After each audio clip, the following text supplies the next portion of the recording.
வணக்கம் நண்பர்களே, நான் செந்தில்வேல். இது மரபு செல்லுமாம் திருக்குறளை நவீன நோக்கில், நவீன பின்புலத்தில் வைத்து, நவீன கவிதையைப் போல வாசிக்கும் ஒரு எளிய முயற்சி.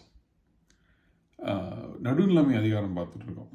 நடுநிலைமையாக இருப்பது, நடுநிலைமையில் இருப்பதுன்னா என்ன?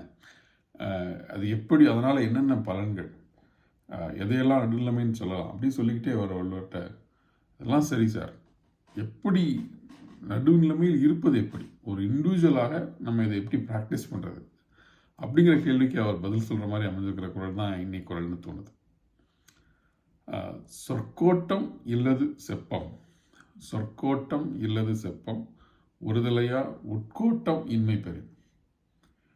சொற்கோட்டம் இல்லது செப்பம், ஒருதலையா உட்கோட்டம் இன்மை பெறும். குரலை இப்படி பிரித்து வாசிக்கலாம். ஒருதலையாங்கிற வார்த்தையை முதல்ல வச்சு கூட வாசிக்கலாம். ஒருதலையா சொற்கோட்டம் இல்லது செப்பம், ஒரு தலையாக சொல் கோட்டம் இல்லாதது செப்பம், அதுவே நடுநிலைமை. செப்பம் என்றால் செம்மையானது எது, எது சரியான நடுநிலைமைன்னு கேட்டால், ஒரு தலையாக ஒருவர் பக்கமாக சாயும் அல்லது வளையும் சொற்கள் இல்லாதது.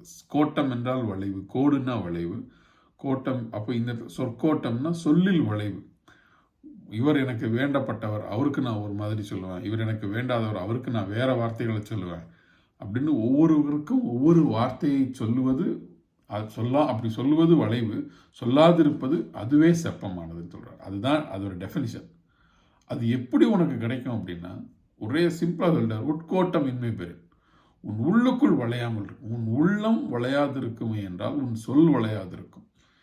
எண்ணங்களை சீர்மை செய்யுங்கள், உங்கள் எண்ணங்கள் தூய்மையானால் சொற்கள் தூய்மையாகும், சொற்கள் தூய்மையானால் செயல்கள் தூய்மையாகும்.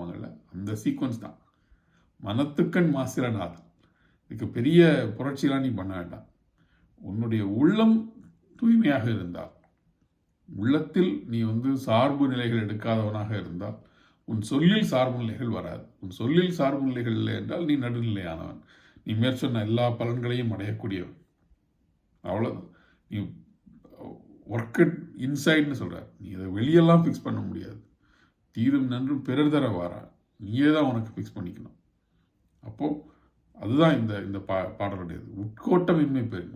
உன் உள்ளம் ஏன் வளையுது, நான் ஏன் ஒருத்தரை ப்ரிஃபர் பண்ணுறேன், அப்போ எனக்கு என்ன, நான் வெளியே நல்லவன் போல் நடிச்சுட்டு உள்பக்கமாக நான் ஒரு பக்கமாக சார்பு எடுக்கிறேன்னா, எனக்கு தேவையானதை, எனக்கு என்னுடைய உறவுகளை, அவங்கள நான் என்னுடைய நண்பர்களுக்காக நான் சரிகிறேனா, அதை நாமளே எக்ஸாமின் பண்ணிக்கிறது தான் இந்த கேள்வி, இந்த குரலை சொல்கிறான்னு தோணுது. சொற்கோட்டம் இல்லது செப்பம், ஒருதலையா உட்கோட்டம் இன்மை பெறும்.